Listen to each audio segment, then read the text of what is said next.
Hi everybody, Ben Packer coming from the Old City of Jerusalem, Jerusalem Heritage House with our Haftarah highlight of the week. This week's Torah portion is Tetzaveh, and the Haftarah is from the prophet Ezekiel, the guy from the famous dry bones. And so this week's the Parshas is talking about its continuation of last week with the construction of the Mishkan, of the tabernacle, and the work of the Kohanim is emphasized this week. And so Yechezkel is talking about the construction that will be with the third temple. After the second temple was destroyed, he's talking about the construction of the third temple. And he says over here, and if they are ashamed of all they did, the form of the temple and its design, its exits and entrances with all its forms, all its decrees with all its forms, and all its regulations, make known to them and write down before their eyes, that they may remember all its form and all its decrees and before them. Meaning, if they feel bad about what happened, then they will understand how the temple will be built in the future.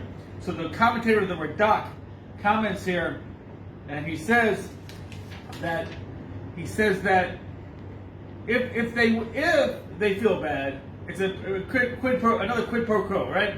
If they feel bad, then they will know what the specifics of the temple will be, so that they can have it again. And then it says over here the kicker, right? So it's Black History Month, right? So we know that in black and white movies tend to be different. In white movies, they're always fantasy-like, right? Everyone always ends fine. Everybody wins, you know. But this is very removed from reality.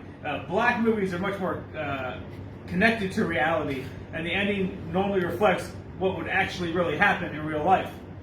And so also here in the prophecy, we see that this is much more realistic. And the Radak says, if somebody believes in the redemption, they will be redeemed. But if they don't believe in the redemption, then they will not be redeemed. Now, that's not necessarily the nicest, fluffiest message, but it certainly is a very good instructional message to all of us, that we have to know that there are consequences in the world, and there's reality. And if we do our part, then we can expect a certain thing. But if we don't, then we can also expect a certain thing. So it's on some level incredibly simple, but also a very important point for our lives that we need to keep in mind at all times. Shabbat Shalom.